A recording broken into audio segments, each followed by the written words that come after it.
বিড়ি খাওয়ার সময় তো অত ব্যস্ত না, সুখ টান দিয়ে ফ্রেশ হইয়ে এরপর আর এক টান দাও, ওই সময় তো গপ গপ টানো না। তা আমি যদি আলহামদুলিল্লাহ হঠাৎ দলিন শুরু হয়েছে, হঠাৎ দলিন ওলা দলিনও মনে হয় হঠাৎ দলিন, এর ভাগে আল্লাহ তোমার এগুলো করলে কবে? অত ব্যস্ত কে? অত ব্যস্ত কে? মসজিদে আসলে অত ব্যস্ত কে? নামাজে গেলে অত ব্যস্ত? কি যে ব্যস্ত, বিড়ির আগুনি পিছন দিয়ে টানতেছে, চার দোকানে চার কাপের বাড়ি সহ্য করতে পারতেছে না। তার মধ্যে সূরা ফাতিহা পড়িয়া আল্লাহ রে অকর সময় দেয় কোন সময়? আল্লাহকে তুই যা করছিস ও তোর কপাল নিয়ে তুই সর, আমার তো কিছু দিতে দিলি না, যা পড়ে। কি হবে নামাজে? সূরা ফাতিহা একমাত্র ফরজ নামাজ ছাড়া, সিজদার রুকু সিজদাওয়ালা নামাজ ছাড়া অন্য কোনো নামাজের মধ্যে সূরা ফাতিহা নাই। কাজেই জানাজা নামাজে সূরা ফাতিহা, তার নামাজে সূরা ফাতিহা ছাড়া কোনো নামাজ হয় না। সব নামাজের মধ্যে সূরা ফাতিহা পড়া লাগে। তবে মাসালা শুনে নেন, মান কানা লাহু ফি সালাতি ইমামুন ফাকিরাতুল ইমামি লাহু কিরাতুন, যার নামাজে ইমাম আছে ওই ইমামের পিছনে পড়া অবস্থায় ওই নামাজে মুসল্লির কিচ্ছু পড়া লাগবে না, সূরা ফাতিহা পড়া লাগবে না, কোনো সূরা পড়া লাগবে না, সূরা ফাতিহা পড়া লাগবে না। ইমাম জোরে পড়ুক আর আস্তে পড়ুক, আপনি চুপ করে দাঁড়িয়ে থাকবেন, আপনি চুপ করে দাঁড়িয়ে থাকবেন। আমিন তো বলবেন কখন? আমিন বলবেন ইমাম সাহেব যদি সূরা ফাতিহা শুনাইয়া পড়ে তাহলে আমি কানে শুনলে বলবো, কারণ হুজুর বলেছেন ইদা ক্বালাল ইমামু গায়রিল মাগদুবি আলাইহিম ওয়ালাদ দাল্লিন ফাকুলু আমিন। ইমাম যখন ওয়ালাদ দাল্লিন বলে ছেড়ে দেয় তখন তোমরা আমিন বলবা। আর ইমাম যদি আস্তে পড়ে কখন ওয়ালাদ দাল্লিন বলছে তা তো আমি শুনি নাই, কাজে এখন আমার আমিনের দরকার নাই। এখন ইমামের আমিনই আমার জন্য আমিন, ইমামের কিরাতে আমার জন্য কিরাত। কাজেই সূরা ফাতিহা ইমামের পিছনে নামাজ পড়া অবস্থায় পড়বেন না, পড়লে নামাজ অদীপ তরকের গুনাহ হবে, অদীপ তরকের গুনাহ হবে। পড়বেন না, নিষেধ, আপনি পড়বেন না। তবে ইমাম সাহেব আমরা একা একা যত নামাজ পড়ি সব জায়গায় সূরা ফাতিহা আছে না, এই জন্য সাবুল মাসানি বারবার তাকরার করে পড়া লাগে। এই সূরা ফাতিহা পড়ার জন্য একটা মাসালা আমি শিখিয়ে দিই, দিক তাকান। আজকে থেকে এই পদ্ধতিতে আমল করবেন। সিস্টেম কি? সূরা ফাতিহা যখন আপনি পড়েন এক একটা করে আয়াত পড়ে ছেড়ে দিলে আল্লাহ তাআলার সাথে একটা জবাব দেয়, বড় সুন্দর জবাব। কেমন? আল্লাহ নিজেই জবাব দেয়।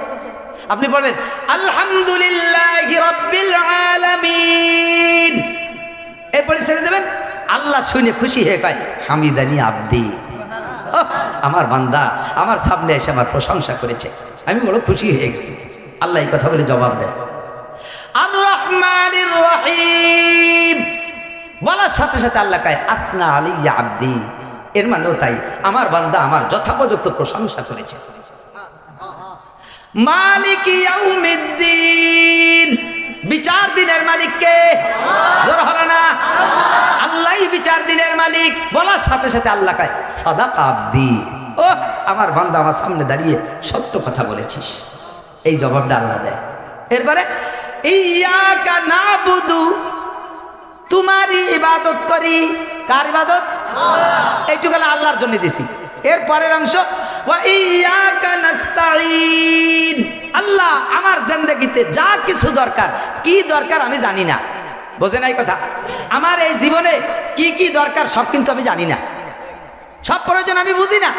আমি এক কথায় বলে দিয়েছি ওয়া ইয়াকা নাস্তাঈন, দেখো তোমার সামনে ইবাদত করি, প্রশংসা তোমার করলাম, স্বীকার তোমার করলাম, তুমি বিচার দিনের মালিক। দাঁড়াইছি তোমার সামনে, আসছি তোমার ঘরে, দাঁড়াইছি তোমাকে সামনে করে নিয়ে। আমি মনে প্রাণে বিশ্বাস করি তুমি আমার সামনে আসো। ইয়াকা নাবুদু, এবার তোমার কাছে আমার ব্যক্তি জীবনে প্রয়োজন। ওয়া ইয়াকা নাস্তাঈন, আমার যা দরকার, স্ত্রী দরকার, ছেলে দরকার, মাইয়ে দরকার, মেম্বারি দরকার, চেয়ারম্যানি দরকার, পরীক্ষা পাশের দরকার, বিদেশে যাওয়া দরকার, যা কিছু দরকার সব প্রার্থনা তোমারই কাছে করি। ইয়াক, এই কথা বলার সাথে সাথে এটা এক আয়াত, কিন্তু ইয়াকা নাবুদু ওয়া ইয়াকা নাস্তাঈন। তবে আয়াত একটা হলেও আয়াতের দিক দুইটা। অর্ধেক হলে আল্লাহর প্রশংসায় গেছে, আল্লাহর কাছে চাইছি, আর অর্ধেক আমারটা, হ্যাঁ আল্লাহরে বলছে তোমার ইবাদত করি, আর অর্ধেক হলে আমার প্রয়োজন চাইছি। এই জন্য এই আয়াত বলার পরে আল্লাহ কি কয় জানেন? হাজা বাইনি ওয়া বাইনা আব্দি, এই আয়াতটা আমার আর আমার বান্দার মাঝে দুই ভাগে বিভক্ত। নিসফুল্লি ওয়ালি নিসফু ওয়ালি ওয়া নিসফুল্লি আব্দি, অর্ধেক আমার আর অর্ধেক আমার বান্দার। ওয়ালি আব্দি মা সাআলা, আমার টুক আমি পেয়ে গেছি, আর আমার বান্দার টুক বান্দা যা চাইছে ওরে তা আমি দিয়ে দিলাম। এই কথাটা আল্লাহরে বলতে সুযোগ দিতে হবে না? এরপরে ইহদিনাস সিরাত, এবার একালো মুতলাক ভাবে সাধারণভাবে বলছি আমি তোমার কাছে সব কিছু চাই, আমার সাহায্য যা আছে। এরপরে খাস করে একটা জিনিস চাই। এই দিক তাকান, প্রধানমন্ত্রী বললেন এই তোমার কি কি লাগবে বলো। কয় যে আপনি যা দেন তাই খুশি, আমার আর কোনো তা দাবি নেই। কোন আপনি আমার যা যা প্রয়োজন সবই তো বুঝতেছেন দিলি হবে, তবে আমার অমকের মাইয়েটা বিয়ে দিতে হবে আমার সাথে, এলে একটা খাস করে কইছে। আরগুলো সাধারণভাবে বলছে একটা খাস। আপনি আমার যা দেন তাতে খুশি, শুধু আমার একটু আমেরিকা পাঠাই দেওয়া যায় নাকি, একবার একটু দেন। আল্লাহরে বলছি, আল্লাহ আমার যা লাগবে সব তুমি দিবা, আমার একটা আলাদা দাবি, সেটা হলো ইহদিনাস সিরাতাল মুস্তাকিম, রাস্তার অভাব নাই। এই যে হুজুররা আসতেছে, আট্টশির হুজুর ও হুজুর, চন্দ্রপাড়ার হুজুর ও হুজুর, মাইজভান্ডার হুজুর ও হুজুর, দেওয়ানবাগি হুজুর ও হুজুর, তারপরে কুতুববাগি হুজুর, রাজারবাগি হুজুর, চন্দ্রপাড়ার হুজুর, এ চরমুনারও হুজুর, সাদ সাহ হুজুর, জুবাইর সাহ হুজুর, তবলিগ হুজুর, আহমদ শফি সাহ হুজুর, তারপরে মামুন সাহ হুজুর, তারপরে আরো হুজুর ও হুজুর, জামাত ইসলামের হুজুর ও হুজুর, এই যে কত দলের হুজুর, এক এক হুজুর এক এক দিক টান দেয়। আমি কি বুঝে উঠতে পারতেছি না। আমলিগ, বিএনপি, জামাত, জাতীয় পার্টি, আটরশি, চন্দ্রপাড়া, মানিকগঞ্জ, সুরেশ্বর, বচেশ্বর, ইনায়তপুর, বাহাদুরপুর, শরীয়তপুর, মাদারীপুর, হরিদপুর, এ পুরি ভরিয়ে গেছে তবলিগের সরমনাই। আমি তো বুঝতে পারতেছি না আল্লাহ। একদিকে আবার এর মধ্যে হঠাৎ করে ঢুকছে সেদিন কাদিয়ানি, আর এক দল আইছে আহলে কোরআন, আর এক দল আইছে আহলে হাদিস, এর ভিতরে আইছে আবার ঢুকছে আর এক দল, তারা আইছে তাকে নাম হলো হেজবুত তাওহীদের পাঙ্কু সেলিম। হেজবুত তাওহীদের পাঙ্কু সেলিম, এত হুজুরকে দলের মধ্যে আমি তো বুঝে উঠতে পারতেছি না কোনটা সঠিক দল। মেহরবানি করে ইহদিনাস সিরাতাল মুস্তাকিম, সঠিক রাস্তা যেটা ওইটা আমরা দেখাই দাও। এই কথাটা আল্লাহ আলাদা করে বলছে। এই কথার বলার পরে আল্লাহ আর একটা জবাব দেয়, ওয়ালি আব্দি মা সাআলা, আচ্ছা ঠিক আছে, তুমি যেটা চাইলে সেটাও তোমাকে দেওয়া হবে, হবে না দিয়ে দিলাম। এরপরে এটা হলো চাওয়ারডা, আরেকটা চাইছি পানা। এদিক তাকান, গায়রিল মাগদুবি আলাইহিম ওয়ালাদ-দাল্লিন, সঠিক পথ চাই, তবে পথভ্রষ্ট আর অভিশপ্ত দুইটা দল, পথভ্রষ্ট আর অভিশপ্ত। অভিশপ্ত হলো ইহুদি আর পথভ্রষ্ট হলো নাসারা। অভিশপ্ত ইহুদি বেনিয়ামিন নেতানিয়াহু, ইসরায়েলি গোষ্ঠী, আর নাসারা আমেরিকান খ্রিস্টান পশ্চিমারা। এই দুইটা রাস্তার থেকে আমার তুমি হাদ্দে সরাই না রাখলি আমার বাঁচার উপায় নাই। কারণ ওরা যে পরিমাণ টাকা পয়সা নিয়েছে সাদে, তাতে ইমান ঠিক রাখা কঠিন। ওকে মেয়েগুলি এরকম আদা ল্যাংটা করে ছেড়ে দেয়, সে জায়গায় ইমান ঠিক রাখা কঠিন। ওকে সাথে গেলি পারা ও জায়গায় গ্রিন কার্ড দিয়ে দেয়, সেটা ইমান ঠিক রাখা বড় কঠিন। ওকে কথা না শুনলে বোমা মারি উড়োই দেয়, ইমান ঠিক রাখা বড় কঠিন। অথচ ওরা তো অভিশপ্ত এবং পথভ্রষ্ট। গায়রিল মাগদুবি আলাইহিম ওয়ালাদ-দাল্লিন, এই দুই জাতির হাত থেকে আল্লাহ তুমি আমাকে বাঁচাও। এ কথা বলার পর আল্লাহ দোয়া কবুল করে নেয়। আমরা বলি আমিন, ওই সময় ফেরেশতারাও বলে আমিন। আমিন মানে আল্লাহ কবুল করো, আমি সমর্থন করছি, কবুল করো। বলার সাথে সাথে আল্লাহ কয়, ওয়ালি আব্দি মা সাআলা, আমার বান্দা তুমি যা চাইছো তা তোমাকে দিয়ে দিলাম। কন্যা সুবহানাল্লাহ। তাহলে তর্জমা তো কিছু বুঝছেন, তর্জমা কিছু বুঝছেন। এই তর্জমা যদি বুঝিয়ে পড়েন তাহলে কেমন মজা লাগবে। আর পরে খেয়াল করেন, আল্লাহর এই কথা বলার সুযোগ দিতে হবে না।